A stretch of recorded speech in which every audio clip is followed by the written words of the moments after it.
So FDNY data shows that lithium-ion batteries from e-bikes and similar devices have sparked more than 100 fires this year to date. More than a dozen people have been killed, including the latest deadly fire in an e-bike repair shop in Chinatown.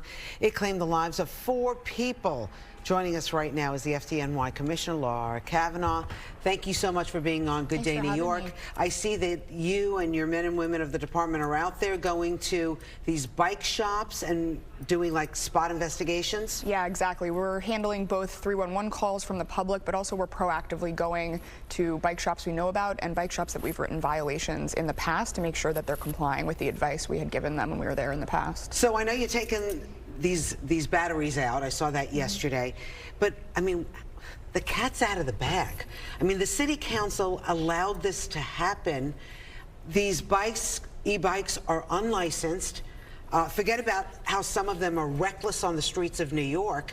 I mean, what can you do at this point? Can you go back to the city council and somehow regulate this? So we are in conversation with the city council. I'm actually also testifying in Washington, D.C. in front of the Consumer Product Safety Commission. But like you said, one of my biggest worries is that these are here right now, right? So and they're all over. Yeah, even if we regulate them tomorrow, people have them now, and we have to get that word out. And that's why you saw what we did on Tuesday and, you know, why we filmed that video, because people have to know how to. Is anybody responding to, like, what do we do now? This is a problem? They are. Yeah, you know, I think this has brought attention to it, you know, and these tragedies, unfortunately, are what I think cause people to really realize that this is incredibly dangerous. These are really ticking time bombs in your home or in a business. Okay, so like you said, they're here now. They're not going to be banned. That's not happening in the future.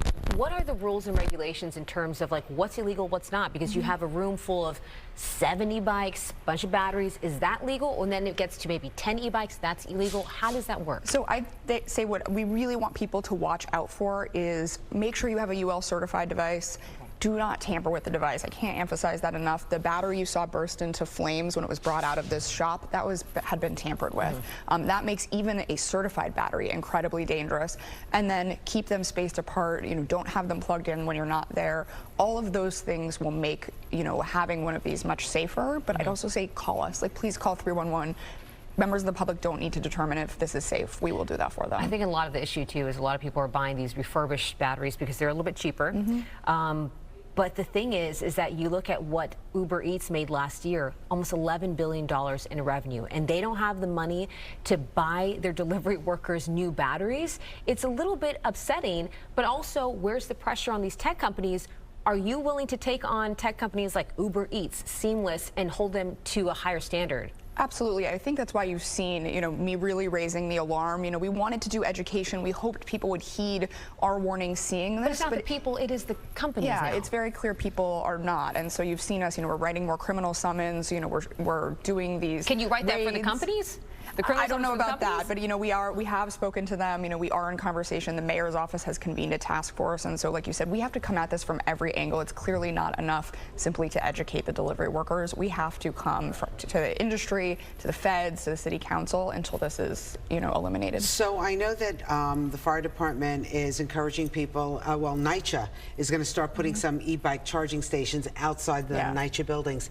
But as we know, these fires are happening at multi-family dwellings in Queens, in the Bronx, you name it, in the boroughs, and you know, families are in danger. Yeah, exactly. I appreciate you saying that, because even though this week you saw these in bike shops that we can get access to, the majority of those deaths you mentioned were in private homes, and we can't get into your home. So we implore people, if you have one of these in your home, please use it safely. Please go on our website and see how you can use it safely. It could be a deadly device you have in your home. All right, can we talk a little fireworks? You know, I grew up in Brooklyn. We used to do you know, a garbage can or 2 of fireworks.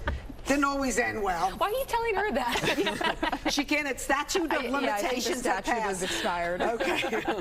But seriously, people can get hurt. Yes. And what warning do you have for them? Yeah, I mean, what I would say is, you know, we're always there to respond, but please try to have a holiday weekend where you don't need us. You know, leave the fireworks to the professionals. You know, hydrate. It's going to be incredibly hot this weekend. People are going to be at the beaches. You know, sometimes that combination of drinks and heat and fireworks is not a good one. That's usually where they need EMS. So we really implore people, you know, please celebrate safety, but please leave the fireworks to the professionals. If there is an emergency and you guys have to show up, we're talking about lowering those decibels of the siren. sirens. What's your thoughts on that?